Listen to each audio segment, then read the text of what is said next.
अऊज़ु बिल्लाहि अस्समीइल अलीम मिनश शैतानिर रजीम। बिस्मिल्लाहिर रहमानिर रहीम। अल्हम्दुलिल्लाहिल्लज़ी हदाना लिहाज़ा वमा कुन्ना लिनहतदिया लौला अन हदानल्लाह लक़द जाअत रुसुलु रब्बिना बिलहक़। अस्सलातु वस्सलामु अला रसूलिल मुसद्दद अल मुस्तफ़ल अमजद अल महमूदिल अहमद अबिल क़ासिम मुहम्मद।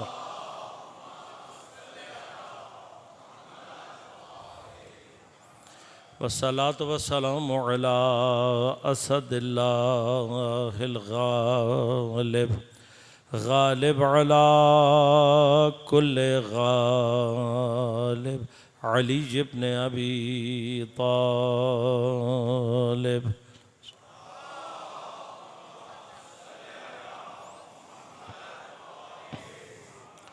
वस्सलातु वस्सलामु अला सय्यदतिल मअसूमतिल मज़लूमतित ताहिरतिल बुतूल बिज़अतिर रसूल फ़ातिमतुज़ ज़हरा सय्यदतिन निसाइल आलमीन।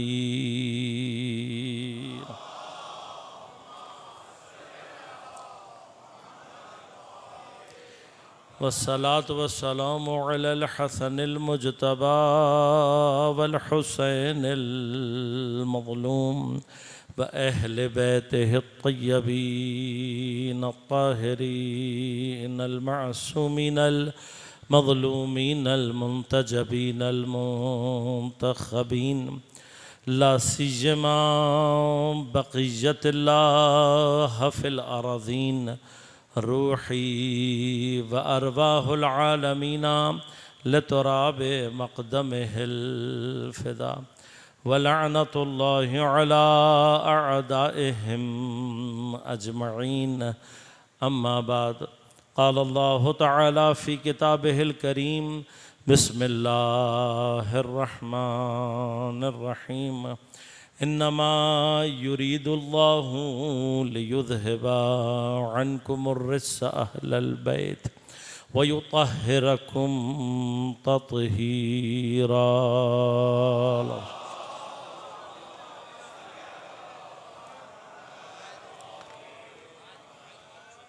मोमिनीन कराम, समीन मोहतरम, अज़ीज़ान गिराम क़द्र, अज़ादारान सय्यदुश्शुहदा, आये तत्हीर और मकाम इस्मत के उन्वान से हमारी गुफ्तगू का सिलसिला जारी है। सरनामा कलाम के तौर पर आये तत्हीर को इंतखाब किया और आपकी खिदमत में तिलावत का शरफ़ हासिल किया। परवरदिगार इरशाद फरमा रहा है, परवरदिगार का इरादा बस ये है कि ए अहले बैत, तुमसे हर तरह की पाकी नापाकी, हर तरह की इम्प्योरिटी को दूर रखे, हर तरह की नजासत को तुमसे दूर रखे। व युतहिरकुम तत्हीरा, और उस तरीक़े से तुम्हें पाक रखे जैसे पाक रखने का हक़ है। आपकी खिदमत में मैंने अर्ज़ किया, मासूम इस्मत मुतलक़ा या इस्मत कुबराए इलाहिया, ये वो मकाम है जो बहुत ही बारीक सा मकाम है, बहुत ही बारीक लाइन है। ये ज़रा सा अगर इसमें आगे की तरफ निकल जाएं तो खुदा जैसे लगने लगते हैं और शिर्क लाज़िम आने लगता है। ज़रा सा पीछे ले आए तो अपने जैसे दिखाई देने लगते हैं, जबकि न हम जैसे हैं और न खुदा हैं। दरमियान का एक ऐसा राबिता है कि जो खुदा ने अपने और दीगर बंदों के दरमियान करार दिया है। और ये राबिता हैं, चूँकि वासिता हैं, चूँकि वसीला हैं, ख़ुद इसी कैफियत के एतबार से इनको इस्मत कुबरा पर फाइज होना चाहिए। खुदा की जानिब से गलती नहीं होनी चाहिए। उस गलती ना होने को जो हिफ्ज़ करता है उसे मासूम मुतलक कहते हैं। लिहाजा अब अर्ज़ करूँगा आपकी खिदमत में, जो चीज़ बाज़ औक़ात हमें थोड़ा सा परेशान करती है वो ये है कि हम खुदा के इल्म और खुदा के इरादे को अपने इल्म और अपने इरादे से कंपेयर कर रहे हैं। मेरे एक उस्ताद थे स्कूल लाइफ में, उर्दू पढ़ाते थे।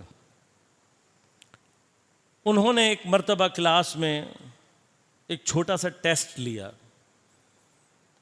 और मैं ये समझता हूँ बहरहाल उनका एहसान है, सोहेल खान नियाजी साहब, खुदा उनको तूले उम्र और सेहत इनायत करे।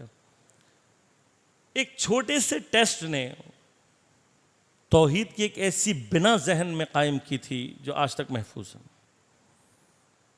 आकर उन्होंने सबको कहा कागज़ निकालो, कलम निकालो। हमने समझा सरप्राइज टेस्ट आज ले लेंगे।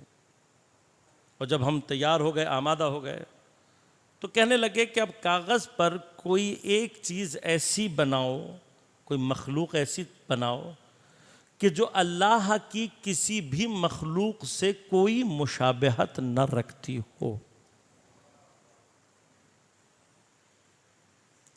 अब हम बहरहाल सारे बच्चे जितने भी थे क्लास में, उन्होंने अपने तौर पर किसी ने कुछ बनाया, किसी ने कुछ बनाया। अलामत हर एक चीज़ का कोई ना कोई सर है, किसी का कोई पैर है, किसी का कोई हाथ है, किसी की कोई जिस्म है। तो वो रिजेक्ट करते रहे। तो एक हमारा साथी जो था उसने कुछ बनाया नहीं था कागज़ पे। जब उसने देखा सारे रिजेक्ट हो रहे हैं तो उसने अपना पर्चा देने से पहले जल्दी से एक टेढ़ा सा दायरा खींचा और दे दिया उस्ताद को। उस्ताद ने देखा, कहा ये तो एमीबा जैसा है।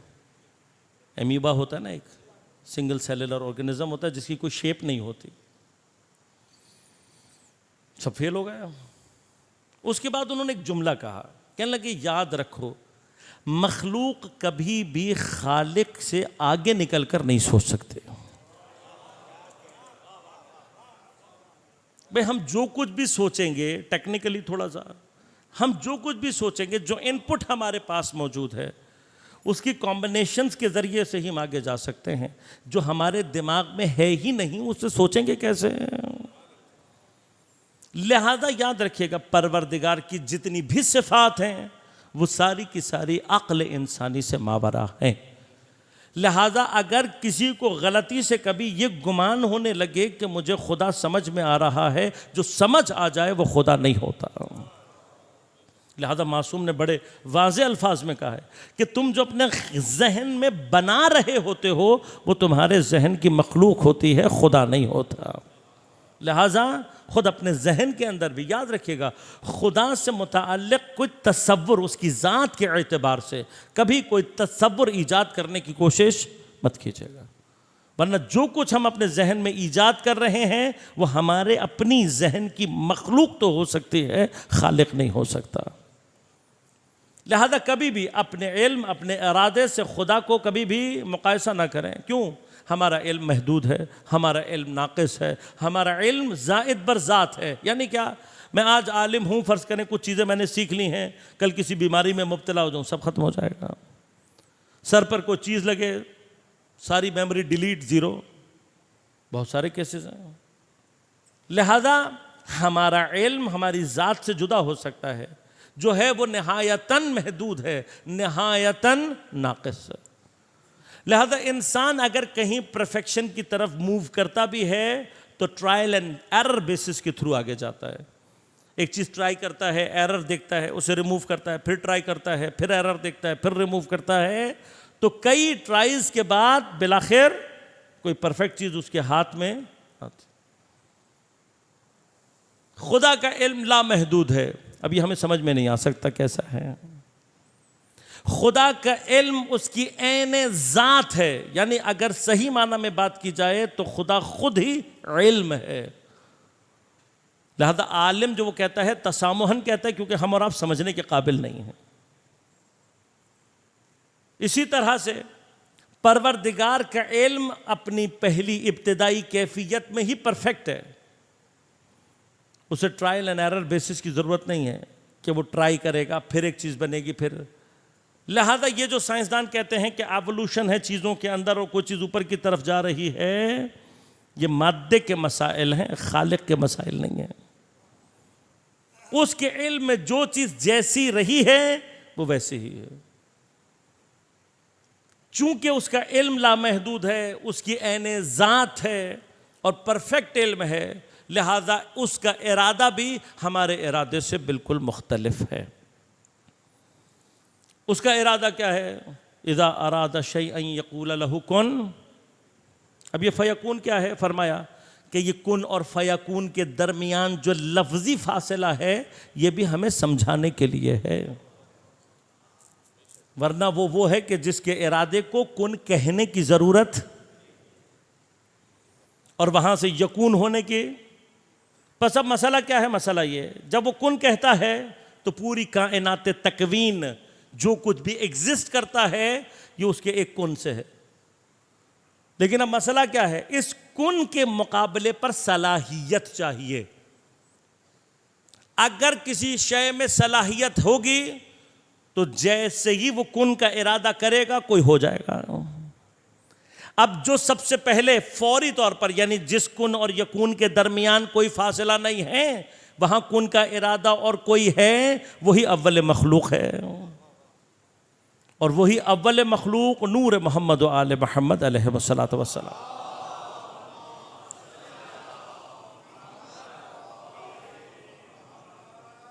अब ये कुन, अब गौर करें, हम और आप जहनी तौर पर सिर्फ तसव्वुर कर सकते हैं, इससे आगे हमारी हैसियत नहीं है।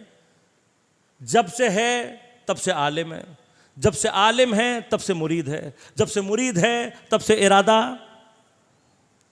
मौजूद है, जब से इरादा मौजूद है तब से कुन, जब से कुन मौजूद है पहला यकुन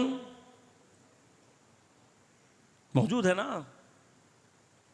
मौजूद है या नहीं है? भाई है। तो आप कहेंगे इसका मतलब क्या हुआ? इसका मतलब तो ये हुआ कि जब से खुदा है तब से मोहम्मद वाले मोहम्मद हैं।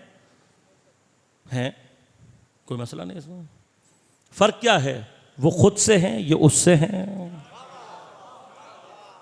फर्क ये है, वो खुद से है, ये उससे हैं। असल फर्क ही यही है। अहले बैत अतहार तमाम अस्मा सिफात इलाहिया के हामिल हैं, मगर उससे हैं, खुद से नहीं हैं। जो खुद से हो वो खालिक होता है, जो खालिक से हो उसे मखलूक कहते हैं। लिहाजा अहले बैत अतहार इस मंजिल पर हैं कि जो कुछ भी हैं खुदा की वजह से हैं, खुद से नहीं। अब उसके बाद जो भी इस कुन का नतीजा बनेगा, नतीजा निकलेगा, वो इस अव्वल के बाद इसके से गुजर कर होगा। लिहाजा इस एतबार से कायनात में जो भी खल्क होगा उसका वासिता फैज़ नूर मोहम्मद व आले मोहम्मद अलैहिस्सलातु वस्सलाम है। अब अगर ये गौर कीजिएगा, ये जो पहली मखलूक वजूद में आई है इसके अंदर एक भी खामी पैदा हो गई, वो खामी कहाँ जाएगी? कहाँ जाएगी? खुदा पे जाएगी। बस अक़लन लाजिम है, अगर खुदा में कोई खामी नहीं है, अव्वल मखलूक में कोई खामी, कोई कमी, कोई रेस, कोई पाकी नापाकी नहीं होनी चाहिए। अब सवाल सिर्फ ये है कि ये जो पहली मखलूक बनेगी इस कैफियत के साथ बनेगी, इसे नापाकी से दूर किया जाएगा या रखा जाएगा? रखा जाएगा। ऑटोमेटिक है, खुद ब खुद है। अब उसके बाद जो कुछ भी है वो अपनी सलाहियत के एतबार से है। लिहाजा क़यामत तक जो भी चीज़ खल्क हो रही होगी वो उसी कुन का नतीजा है, लेकिन उसकी जहाँ सलाहियत थी वो वहाँ उस शक्ल में, उस वक्त में, उस ज़माने में, उस मकान में खल्क होगी। मसलन मैं जो पैदा हुआ और जो कुछ भी हूँ उसी कुन का नतीजा हूँ, लेकिन मुझे पैदा होने में मेरे माँ बाप से लेकर हज़रत आदम तक का सिलसिला चाहिए। जब ये सारा सिलसिला मुकम्मल होगा, मेरे वालिदैन आपस में मिलेंगे और वो मकान और वो ज़मान आएगा कि मैं मुतवल्लिद हूँ, वो सारे के सारे फैक्टर्स जब आ जाएंगे, मुकम्मल हो जाएंगे, तब मेरे अंदर वो सलाहियत पैदा होगी कि मैं इस कैफियत के साथ दुनिया में आऊँ। अब उस पूरे सिलसिले में कहीं कोई एक चीज़ ऊपर नीचे हो जाए तो जो होगा वो मैं नहीं होगा, जो होगा वो मैं नहीं होगा। लिहाजा अब परवरदिगार के जितना भी ये जो कुन है, तकवीन है, जहां कहीं पर भी है ये उसी कुन का है, लेकिन सारे का सारा जितना भी अम्र है वो अव्वल मखलूक से गुजर कर जाता है। और फिर जितना आगे की तरफ शय अपनी सलाहियत को जितनी देर में जाहिर कर रही है, यकीनन उसके अंदर कोई ना कोई ऐसी कमी है जिसको वो उससे अगले मरहले में आगे जितना आगे जा रहा है कहीं ना कहीं कोई चीज ऐसी है जो कम है। यह मरहला है। इसी इरादे के साथ अल्लाह का एक इरादा है जो तशरीई कहलाता है। वो तशरीई मैंने आपकी खिदमत में अर्ज कर दिया। वो तशरीई इरादा क्या है कि जितनी भी मखलूक़ात अब खल्क़ हो गई हैं, ये जितने भी पस्त मरहले में चली गई हैं, अब इनको इस मरहले से दोबारा निकाल कर कमाल की तरफ जिस चीज़ ने लेकर जाना है वो अल्लाह का इरादा तशरीई है। और इस इरादा तशरी को जिस मखलूक के ज़रिए से अल्लाह ने ज़मीन पर जारी करना है, जिसने ये काम करना है, वो है जिसको हम और आप इंसान के नाम से जानते हैं, जो मैं और आप हैं। लिहाजा इस एतबार से खिलाफत उमूमी हमारे पास मौजूद, मगर ये खिलाफत कब ज़ुहूर करती है? जब हम ईमान लाकर अल्लाह के हुक्म पर अमल करना शुरू करते हैं। अब गौर कीजिएगा, इंसान इस पूरे सर्कल में उस खिलाफत इलाहिया को कब एंटरटेन करता है, कब उसके अंदर वो कुदरत आती है? अब मैं लफ्ज़ बता रहा हूँ, जहाँ पर अब अल्लाह का जो इरादा तशरीई है वो उसके इरादा तकवीनी से जुदा नहीं है, बल्कि इरादा तशरीई नौअन बे इरादा मखलूक को कनेक्शन देता है इरादा तकवीनी के साथ, जोड़ता है। कैसे जोड़ता है? ऐसे जोड़ता है कि अल्लाह ने इस सारी कायनात में वो मखलूक के जिसको इरादा और इख्तियार दे दिया इंसान, अब इंसान अपना ज़ईफ़ सा इरादा और इख्तियार जैसे ही अल्लाह के इरादा तशरीई के मुताबिक करना शुरू करता है, तो जितना ये अपने आप को इरादा तशरीई के मुताबिक करता चला जाता है, उतना इसके अंदर कमाल पैदा होना शुरू हो जाता है।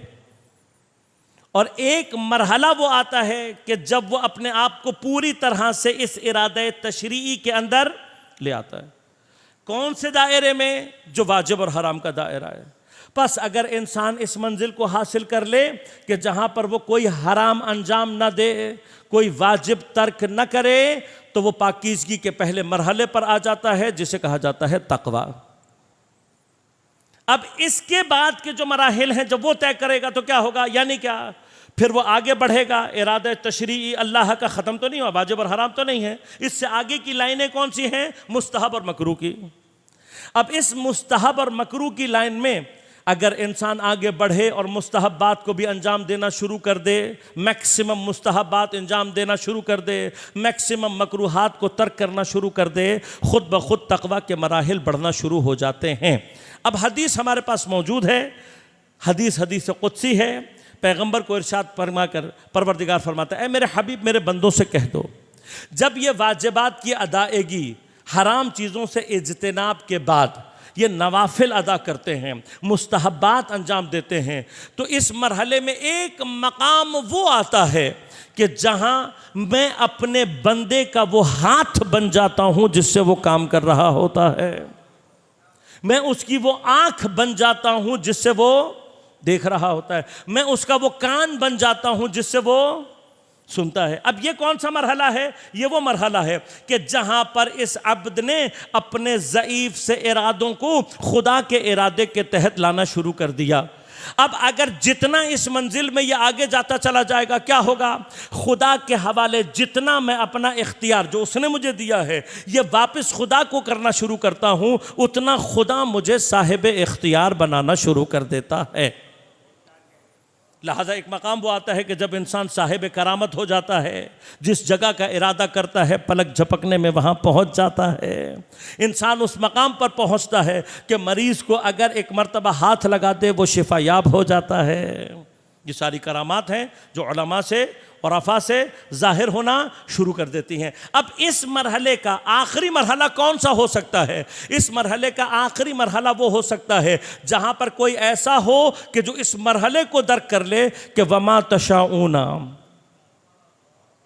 इल्ला अन यशा अल्लाह, कोई ऐसा हो कि जो इस मरहले को एंटरटेन करे, यानी वहां पहुंच जाए कि जहां पर वो जो कुछ भी कर रहा है वो खुदा की मर्जी से कर रहा है, वो जो चाह रहा है वो खुदा चाह रहा है, जो खुदा चाह रहा है वो ये चाह रहा हो, जो मर्जी को अपनी इस मंजिल पर ले जाए, यहां तक पहुंचाए, खुदा उसके हवाले अपने इख्तियारात करना शुरू कर देता है। वह मिनन्ना से मैं यशरी नफ्सहु इब्तिगा मरज़ातिल्लाह, कुछ लोग ऐसे हैं जो अपने नफ्स को खुदा के हाथों बेच देते हैं,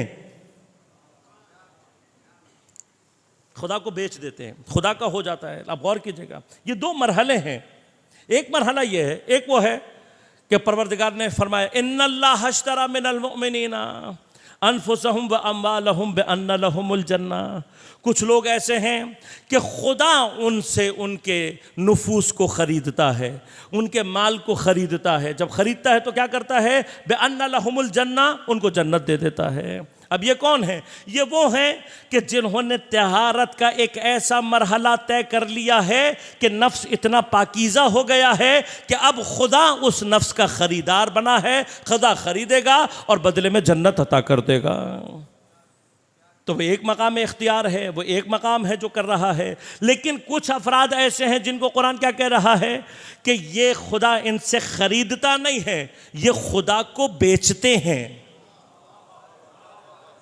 दो अलग अलग अप्रोचेज हैं, दो अलग अप्रोचेज हैं। एक है जहां खुदा खरीदार है, खुद जाके खरीदता है। एक वो है, अब मैं लफ्ज़ कह दूं कि वो खुदा उसका खरीदार है लेकिन वो बेचता है खुदा को। थोड़ा सा आसान को देखिए, एक है आम बाजार, आप जाते हैं बाजार में जाकर चीज़ खरीद लेते हैं, आप खरीदार होते हैं, बेचने वाला मौजूद होता है, जो आपको पसंद आता है आप उठाते हैं, ऐसे ही। लेकिन एक मरहला कुछ चीज़ों का होता है कि जिनके अंदर कीमती है। मसलन फ़र्ज़ करें यहाँ पर कोई बड़ा कीमती हीरा आ जाए, बड़ा सा कोई हीरा पाकिस्तान में आ जाए फ़ुरूश के लिए, तो उसे क्या बाज़ार में रखा जाएगा? बाज़ार में रखेंगे नहीं, उसको एक ख़ास जगह पे रखा जाएगा, बड़ा सिक्योरिटी का इंतज़ाम होगा। फिर क्या होगा? लोग खुद जाएंगे वहाँ, वहाँ सामान एक होगा, ख़रीदार बहुत सारे होंगे। फिर क्या होगा? वहाँ ये नहीं होगा पसंद आ गया तो उठा लो, नहीं, अब ये वो मरहला ही नहीं है। चूंकि ये एक ऐसा शाहकार है कि जिस शाहकार के लिए अब बोली लगेगी। कोई कहेगा मैं इतने का खरीदूंगा, कोई कहेगा मैं इतने का खरीदूंगा, तो जो जितनी बड़ी बोली लगा लेगा वो शाहकार उठा लेगा। तो ये दो अलग अलग कैफियतें हैं। जहां खुदा कहता है इन्नल्लाह अश्तरा, वहां बाजार मौजूद है, पसंद आएगा उठाएगा, नहीं पसंद आएगा छोड़ देगा। लेकिन जहां कह रहा है वह मिनन्नास से मैं यशरी नफ्सहु इब्तिगा, वहां मसला बाजार नहीं है, शाहकार का है। अब तारीख से जाकर पूछो कि ये शाहकार कब और कहां बिका, तो तारीख तुम्हें खुद बताएगी कि शब हिजरत का बिस्तर था, तलवारों की सिक्योरिटी थी, और उस हीरे का नाम नफ्स अली इब्न अबी तालिब अलैहिस्सलातु वस्सलाम।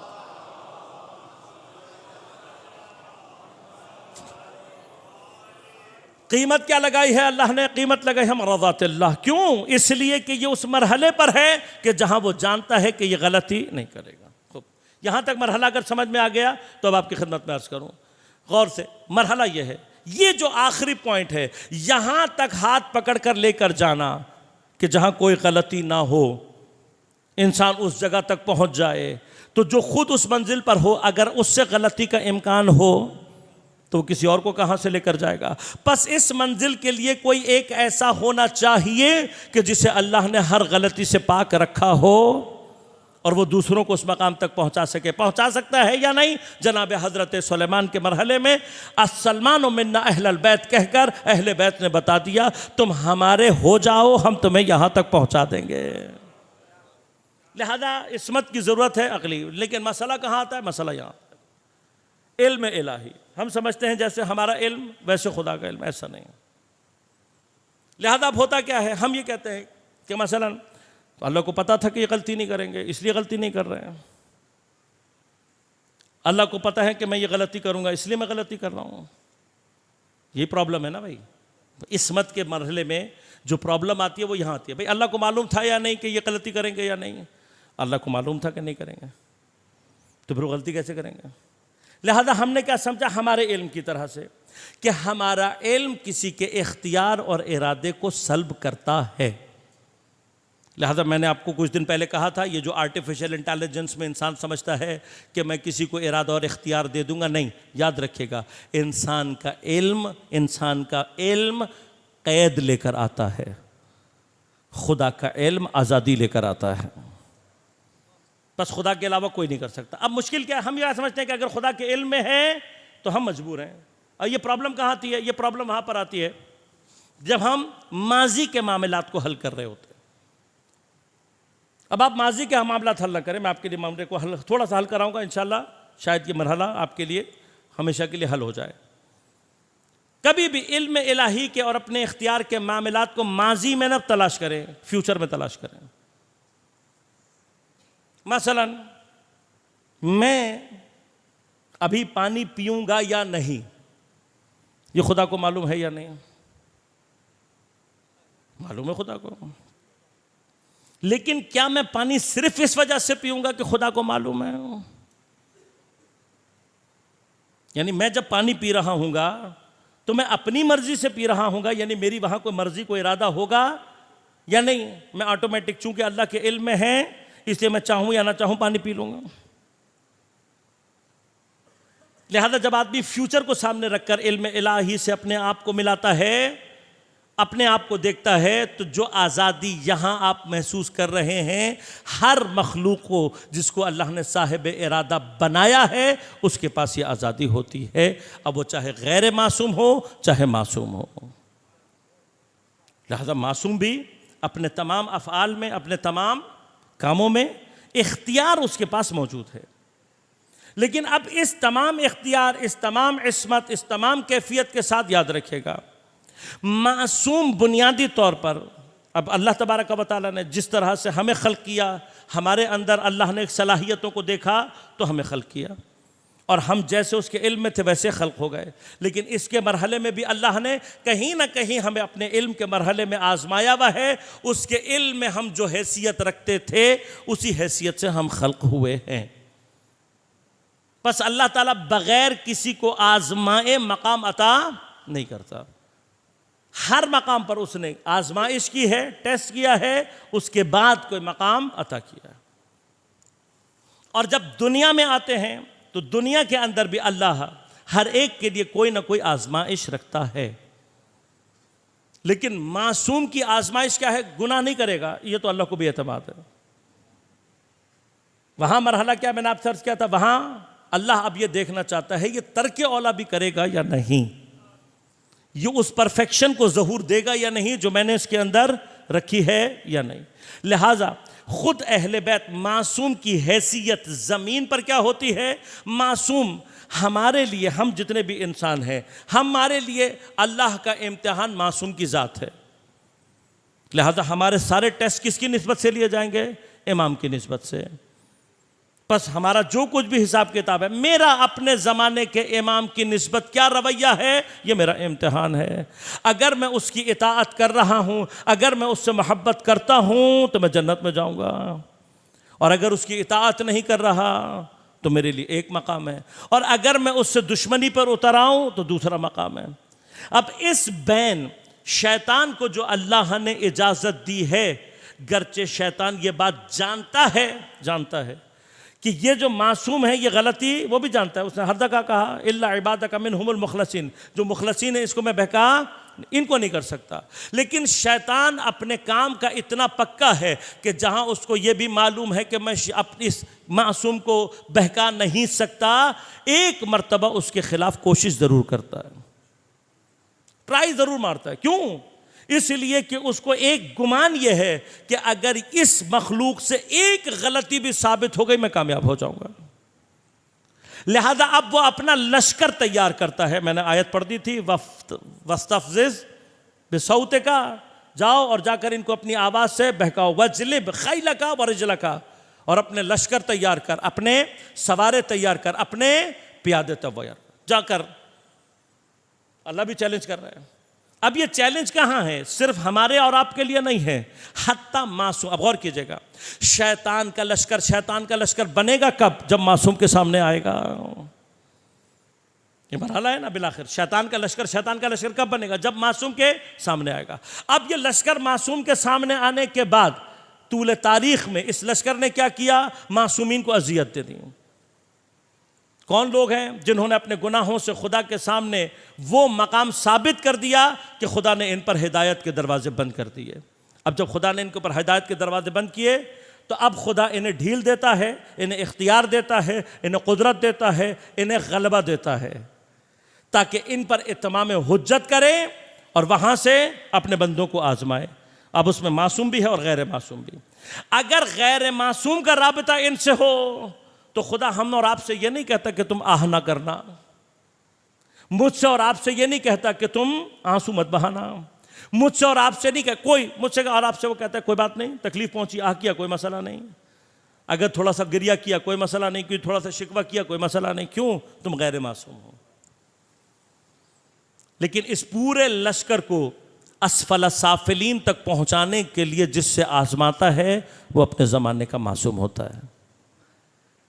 लिहाजा मासूम के मुकाबले पर ये आते हैं और मासूम फिर इनके मुकाबले पर अपना इलाही इख्तियार इस्तेमाल नहीं करता। क्यों? क्योंकि यहाँ पर ज़ात मासूम आजमाइश हो रही होती है। खुद मासूम की ज़ात होती है कि जो आजमाइश का मरहला बनी होती है। अब आजमाइश दोनों तरफ है, वो आजमाए जा रहे हैं इनके ज़रिए से, ये आजमाए जा रहे हैं उनके ज़रिए से।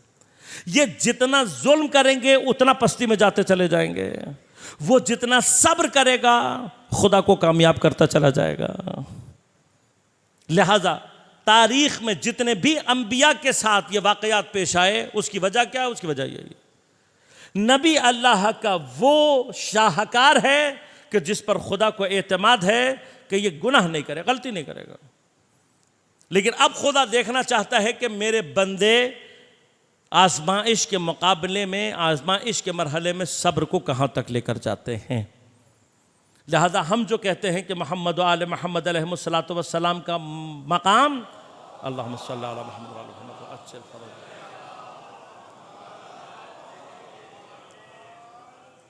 पैगंबर के जानशीन जितने भी हैं, ये 13 जानशीन, इन सब का मकाम दीगर अंबिया से अफजल क्यों है?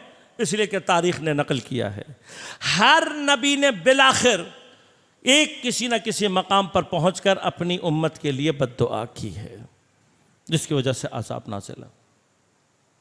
लेकिन अब परवरदिगार दुनिया को कुछ ऐसे अफराद मुतारिफ कराना चाहता है कि अगर शैतान का लश्कर जुल्म की इंतहा तक पहुंच जाए, ये खुदा का वो शाहकार है कि जिसके पांव में लज़्ग़िश नहीं आ सकती। और इस मरहले में कि कोई खुदा के ऐसे शाहकार को अपने तमाम कमाल के साथ ज़ुहूर दे, ज़मीन पर सिवाय सैयदुश्शुहदा के कोई और नहीं है। लिहाजा हर मासूम को, हत्ता पैगंबर को, पैगंबर के बाद मौला कायनात को, जनाब ज़हरा को, इमाम हसन मुज्तबा को, बाद के आने वाले तमाम इमाम में, सबको परवरदिगार ने एक वक्त में एक आज़माइश से अवसा, एक वक्त में एक आज़माइश से, वाहिद जनाब सैयद शुहदा है, ये वो वाहिद ज़ात है कि जिसको परवरदिगार ने एक वक्त में जितनी भी आज़माइशें मुमकिन हो सकती थीं, खौफ के ज़रिए से, कत्ल के ज़रिए से, भूख के ज़रिए से, प्यास के ज़रिए से, बच्चों की, बेटों की शहादत के ज़रिए से, असहाब की शहादत के ज़रिए से, घर को छोड़ने के ज़रिए से, हर वो नौए इम्तिहान जो तसव्वुर किया जा सकता है, सारे इम्तिहानों को अल्लाह ने शैतानों को अपने ज़माने के इख्तियार दिया। वो अपना तमाम तर इख्तियार लेकर करबला की सरजमीन पर आए। लिहाजा करबला में जो जुल्म और मसाइब अपनी मेअराज पर हैं, उसकी वजह यह है कि खुदा का शाहकार है जो खुदा के इस मरहले को सब्र के ज़हूर देना चाहता है अपनी ज़ात से। लिहाजा सैयदुश्शुहदा का ये वो मकाम है जिस पर तमाम अंबिया ने, तमाम अइम्मा ने रश्क किया है। और चूंकि ज़ात सैयदुश्शुहदा से परवरदिगार के शाहकार का, परवरदिगार की खिलकत का ये कमाल ज़ुहूर किया है, लिहाजा परवरदिगार को हुसैन से और हुसैन को परवरदिगार से जो इश्क़ है वो अपने मेअराज पर है। लिहाजा उलमा फरमाते हैं नबुव्वत की खातिमियत पैगंबर अकरम सल्लल्लाहु अलैहि वसल्लम के ज़रिए से।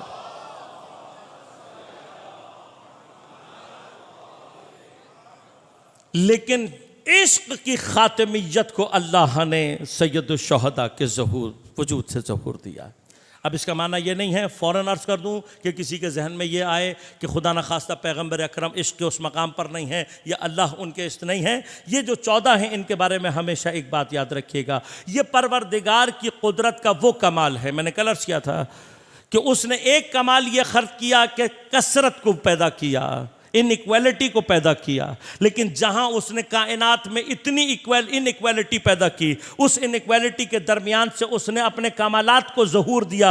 वहां पर उसने एक मखलूक ऐसी भी बनानी थी कि जहां पर तमाम इनइक्वालिटियां ख़त्म हों और इस तरीके से कोई मौजूद हो कि जो एक होते हुए 14 कालिब में नज़र आए। अब यहां पर जो अल्लाह ताला ने तादाद रखी है वो इल्म खुदा में 14 से ऊपर नहीं जाते।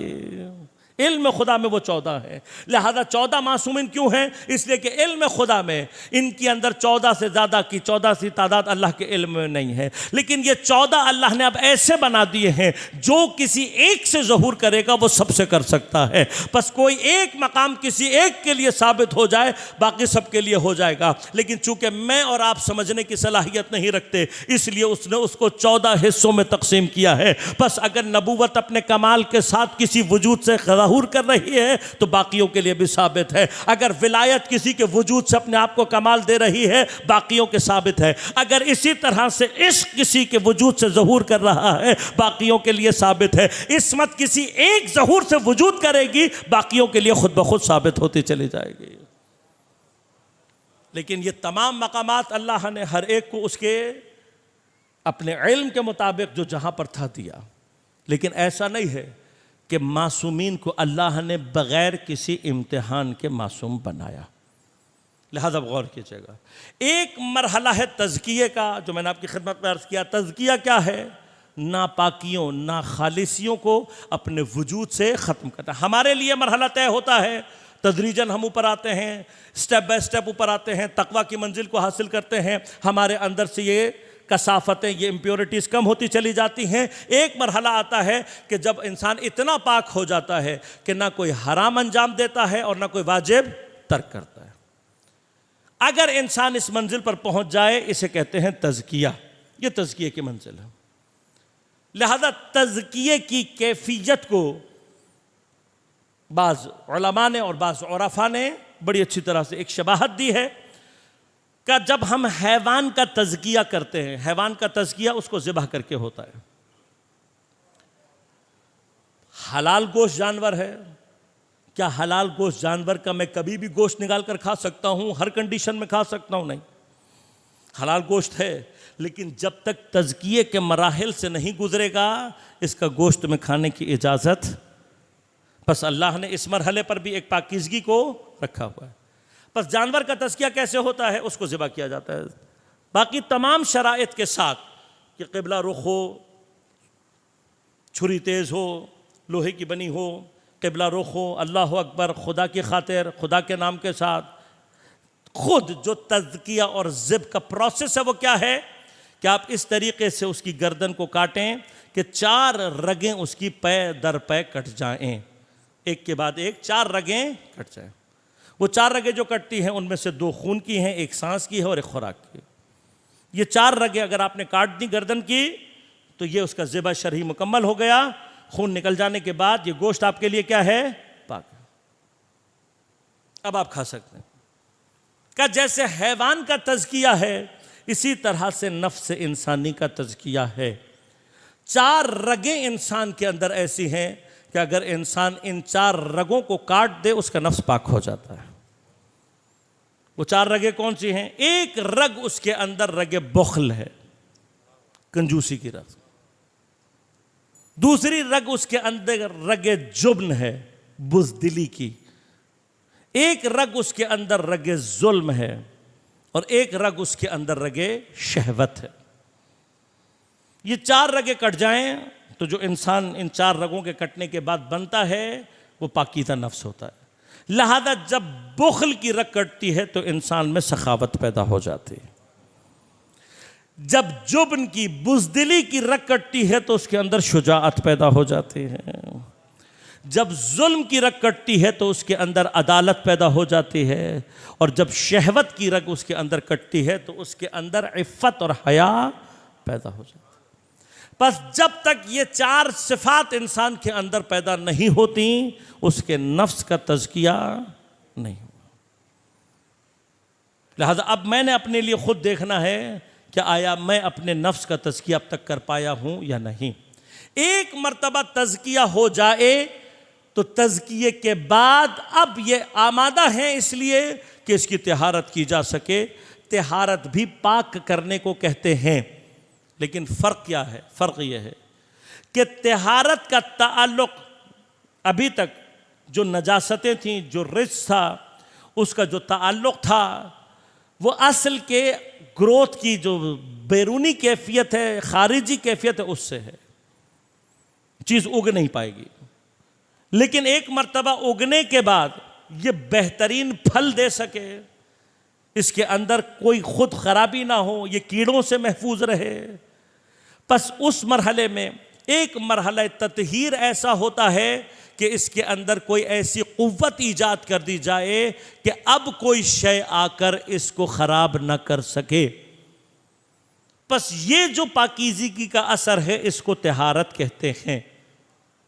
अब अल्लाह तबारक व तआला ने ये जो मरहला तिहारत है, ये जो मरहला है ततहीर का, इसको अहले बैत के लिए किस तरह से करार दिया और किस तरीके से उनको पाक रखा है। वो मरहला कौन सा है जो ततहीर करता है? उस मरहले को कहते हैं इम्तिहान। जो इंसान के अंदर ततहीर को ईजाद करता है, यानी इम्तिहान अगर सही माना से हो जाए किसी का और कोई इम्तिहान के मरहले से गुजर जाए तो इम्तिहान में कामयाबी का नतीजा वजूद के अंदर ततहीर की सूरत में ज़ुहूर करता है। लिहाजा तमाम जितने भी मसाइब हैं, जितनी भी परेशानियां हैं और जितने भी इम्तिहानात इलाहिया हैं, उनका फ़लसफ़ा बुनियादी तौर पर इंसानों के अंदर मानवी ततहीर को ईजाद करना है। बस जिस इम्तिहान से आप गुजरेंगे, जितने कामयाबी से गुजर जाएंगे, उतना ही आपके अंदर ततहीर पैदा हो जाएगी।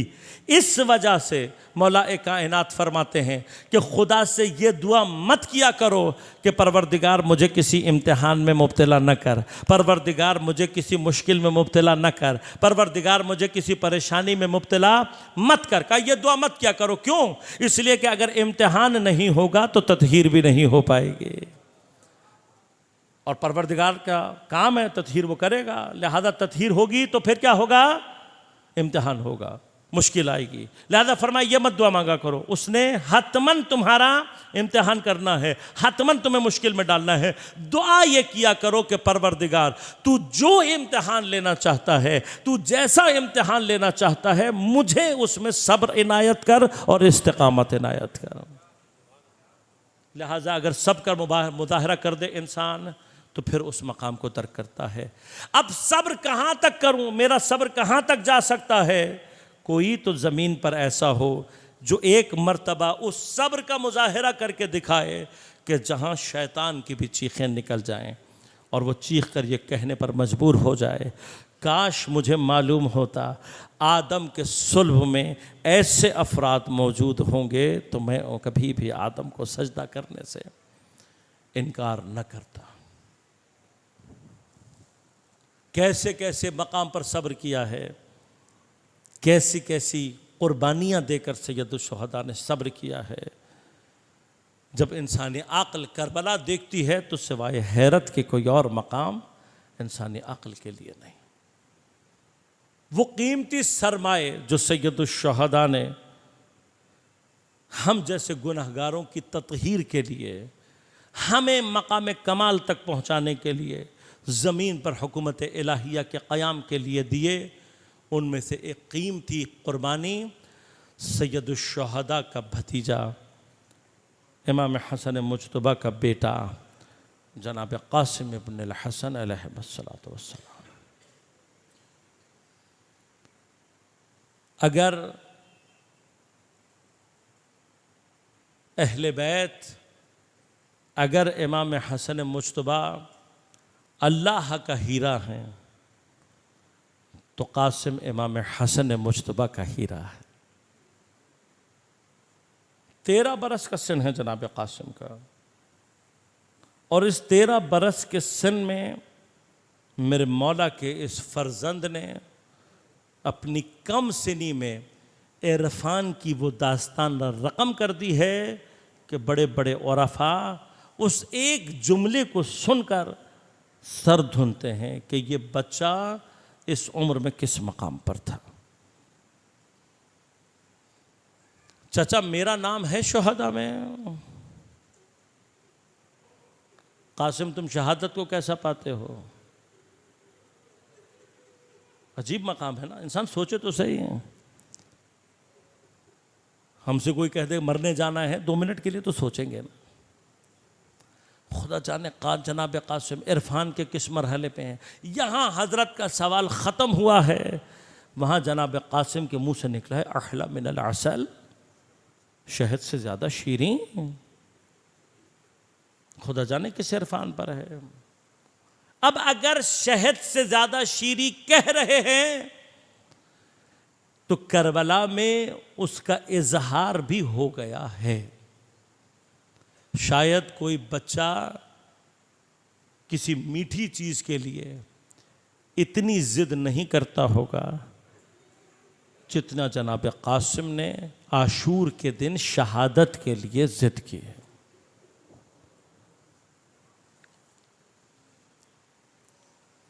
बार बार आते हैं मौला के पास, बार बार मौला रद्द कर देते हैं। क्यों रद्द कर रहे हैं सैयदुल शुहदा? क्या वजह है? एक वजह यह है कि जनाब कासिम की उम्र अभी कम है, 13 बरस का सिन है। दूसरी वजह यह है कि दीगर अपने भाइयों, अपने चचाजाद, अपने फुफीजाद भाइयों की मानेंद हज़रत कासिम की बदन की जिस्मानी उठान वैसी नहीं है, लिहाजा जिस्मानी एतबार से ज़ाहिरन बदन नहीफ सा है। कद भी थोड़ा सा बाकियों के मुकाबले में थोड़ा छोटा है। तीसरी वजह क्या है? जनाब उम्मे फरवा का वाहिद सहारा है। चौथी वजह क्या है? सैयदुल शुहदा को जनाब कासिम से जितनी मोहब्बत है शायद अपनी सगी औलाद से उतनी मोहब्बत नहीं। और वजह बहुत वाज़ेह सी है। इमाम हसन मुज्तबा से जितनी मोहब्बत है मौला को, उस मोहब्बत को जहन में रखें और फिर ये सोचें कि जब इमाम हसन मुज्तबा का ये बेटा 3 बरस की उम्र में यतीम हुआ होगा। ये सीरत अहले बैत है, ये सीरत सैयदुल शुहदा है। जनाब कासिम के यतीम को अपने बच्चों से ज़्यादा प्यार करके पाला है इमाम हुसैन ने। लिहाजा हज़रत अली अकबर को भेजते हुए सैयदुल शुहदा की हालत वो नहीं है जो कासिम के लिए सैयदुल शुहदा की। और एक मर्तबा जब रद्द किया तो हज़रत पुश्त खैमा जाकर घुटनों में सर देकर बाकायदा रोना शुरू कर दिया जनाब कासिम ने। रावी कहते हैं रोते हुए एक मर्तबा बाजू पर बंधे हुए तावीज़ की तरफ मुतवज्जह हो गया।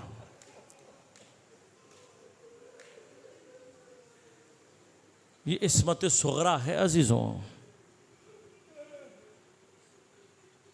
जिस हुसैन का कासिम ऐसा है, खुदा जाने वो हुसैन किस मंजिल पर होगा। जब उस तावीज़ को एक मर्तबा खोला ना तो तारीख कहती है इबारत पढ़कर रोते हुए कासिम के चेहरे पर मुस्कुराहट आ गई। अपनी मौत, अपनी शहादत की खबर पढ़कर मुस्कुरा रहे और फिर खुशी से दौड़ते हुए सैयदुल शुहदा के पास पहुंचे।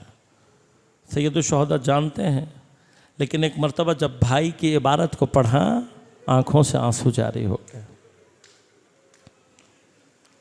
जाओ कासिम, जाकर अपनी वालिदा से इजाज़त लेकर आओ। मेरे और आपके लिए ये मरहला बड़ा आसान सा है ना कि जनाब उम्मे फरवा ने इजाज़त दे दी। एक माँ जिसका अकलौता सहारा है जनाब कासिम, उस बेटे को एक हतमी शहादत की इजाज़त देना, और बेटा भी फिर कोई आम बेटा नहीं है, जनाब कासिम है, बेटा भी कोई आम बेटा नहीं है। इस कदर हसीन थे जनाब कासिम कि जब मैदान में आपने अपने चेहरे से नकाब को उल्टा था तो दुश्मन के फौजी देखकर ये कह रहे थे कि ऐसा लग रहा था जैसे चांद का टुकड़ा ज़मीन पर उतर आया। जो अपने कातिल की निगाह में इतना खूबसूरत हो, वो अपनी माँ की निगाह में कितना खूबसूरत होगा।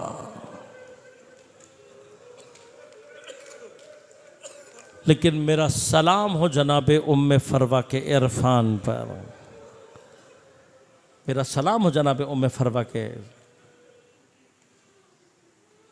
कोई रिवायत नहीं कहती कि जनाब उम्मे फरवा ने एक लहजे की भी देरी की हो अपना कासिम सैयदुल शुहदा पे कुर्बान करने में।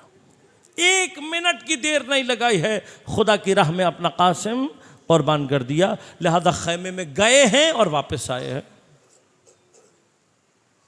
सैयदुल शुहदा ने हुक्म दिया, अब जो ज़िराह जनाब कासिम को पहनाते हैं, नहीफ बदन है, ज़िराह पूरी नहीं आ रही, सर पर खुद रखे जाते हैं, खुद बड़े हैं, हजरत का सर छोटा है।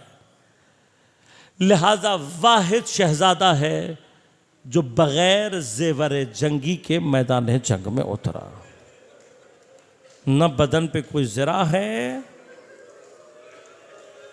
न सर के ऊपर खुद। सैयदुल शुहदा क्या कर रहे हैं? इमाम हसन मुज्तबा का अमामा मंगाकर कपड़े को दो टुकड़े किया, एक हिस्से को जनाब कासिम के गले में कफन की तरह से पहना दिया।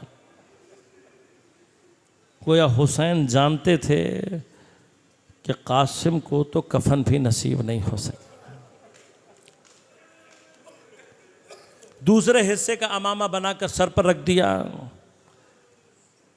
हुक्म दिया कि रकाबों को काट कर ऊंचा किया जाए, क्योंकि हजरत का कद छोटा है, पाँव रकाब में नहीं पहुंच पाएंगे। जब सारा इंतज़ाम हो गया और जनाब कासिम को रुखसत करना था, तो सैयदुल शुहदा से कासिम को रुखसत नहीं किया जा रहा था। रावी कहते हैं गले से लगा कर जनाब कासिम को सैयदुल शुहदा इतना रोए हैं,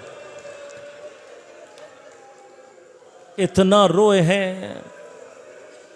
रिवायात कहती हैं कासिम और हुसैन के दरमियान की ज़मीन सैयदुल शुहदा के अश्कों से तर हो गई थी।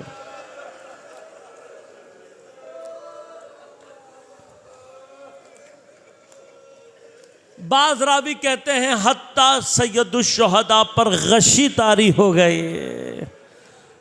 उम्मे फरवा तुम किस मकाम पर हो? हुसैन से कासिम जुदा नहीं किए जा रहे, मेरी बीबी ने कैसे अपना बेटा कुर्बान कर दिया। लिहाजा जब जनाब कासिम को सवार किया है, रावी कहते हैं किसी की सवारी के पीछे हुसैन इतनी दूर तक नहीं गए जितना कासिम की सवारी के पीछे गए। और जब वापस आए हैं तो रावी कहते हैं सैयदुल शुहदा किसी एक जगह बैठ नहीं सके, बैठे नहीं हैं, बल्कि खैमे के सामने चक्कर लगा रहे हैं बेचैनी से, और बार बार मक्तल की तरफ निगाह करते हैं, कब मेरा कासिम मुझे आवाज़ देगा और कब मैं अपने कासिम के पास जाऊंगा। बार बार मक्तल की तरफ देख रहे हैं। वहाँ पर मेरे मौला जनाब इमाम हसन मुज्तबा का लाल मैदान में आया। एक मर्तबा जब अरज़क़ शामी और उसके बेटों को एक एक करके वासिल जहन्नम किया तो एक मर्तबा उमर साद ने चीख कर कहा, अरे ये अली मुर्तज़ा का पोता है, ये हसन मुज्तबा का बेटा है, अरे इसको अब्बास ने पाला है, इसे बच्चा ना समझो।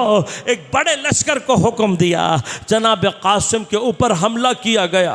बस अज़ादारो एक 13 बरस का नौजवान है, एक बड़े से लश्कर के दरमियान घिरा हुआ है, बदन पर ज़राह नहीं है, जो तीर आता है हजरत के बदन में पैवस्त होता है, जो नेज़ा आता है हजरत के बदन को जख्मी कर देता है, जो तलवार आके लगती है हजरत के बदन पर जख्म को छोड़ जाती है। अब खून भी बह रहा है, 3 दिन की भूख और प्यास अपनी जगह है, लेकिन मेरा शहजादा जंग लड़ता रहा। बस अज़ादारो इस असना में किसी मलऊन ने एक भारी सा गुर्ज उठाकर हजरत के सर पर मारा। मेरे मौला ने तलवार से वार को रोका, लेकिन गुर्ज सर तक आ गया। अरे जिस सर पर खुद न था, मेरे मौला के पेशानी 2 पारा हो गए, बस पेशानी का 2 पारा होना था। अब मेरा मौला घोड़े की पुश्त पर संभल न सका, जब चकरा कर ज़मीन पर गिरा है तो एक मर्तबा मौला को आवाज़ दी है। लेकिन आयतुल्लाह जाफ़र शुश्तरी अलैहिर्रहमा ख़साइस हुसैनिया में लिखते हैं, हर शहीद ने गिरते हुए सैयदुश्शुहदा को सलाम किया था, लेकिन कासिम अपनी मोहब्बत की वजह से सलाम नहीं किया, बल्कि गिरते हुए एक मर्तबा कहा, या अम्मू अदरिकनी, या अम्मू अदरिकनी। कहा अम्मू की आवाज़ का गूंजना था। एक तरफ से चचा हुसैन ने हमला किया, दूसरी तरफ से चचा अब्बास ने हमला कर दिया। रावी कहता है, मैंने ऐसा हमला इससे पहले नहीं देखा था। ऐसा लग रहा था 2 भूखे बाजों ने हमला कर दिया है। इतना शदीद हमला, लश्कर में भगदड़ मच गए। बस आज़ादारो, जहाँ भगदड़ मची है वहीं ज़मीन पर हसन का लाल कासिम, बदन पर ज़राहा कोई नहीं। बस अब उसी भगदड़ में घोड़ों के सुमों के दरमियान मौजूद है।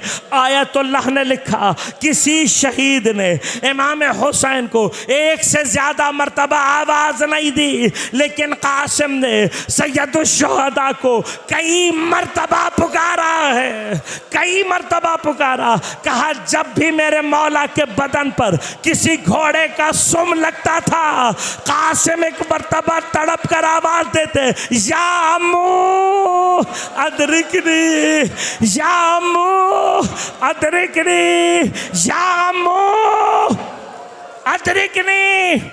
वहाँ हुसैन कासिम के नज़दीक पहुँचने की कोशिश कर रहे हैं। बस जब कासिम के नज़दीक पहुँचे, एक मर्तबा खुद को घोड़े से गिराया हुसैन ने और घुटनियों के बल कासिम की तरफ जाना शुरू किया। अब जब कासिम के नज़दीक पहुँचे, हसन का लाल दर्द से एड़ियाँ रगड़ रहा था। जैसे ही हुसैन की खुशबू को महसूस किया, हुसैन की आगोश में शहादत का जाम नोश कर लिया। बस हुसैन ने एक निगाह कासिम के ऊपर डाली, फिर एक मर्तबा अपने रुखसार को कासिम के रुखसार पर रखकर अजीब अंदाज से कहा, ऐ मेरे बेटा, ऐ मेरे बेटे कासिम, ऐ मेरे बेटे कासिम, हुसैन को माफ कर देना। ऐ मेरे बेटे कासिम, हुसैन को माफ कर देना। अरे हुसैन को तुझ तक पहुंचने में बहुत देर लग गई।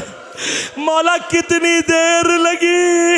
एक मर्तबा आबा के दामन को फैलाया, अरे कासिम को जमा किया, आबा के दामन में उठाकर खेमे की तरफ जा रहे हैं। अरे दरवाजे पे उम्मे फरवा,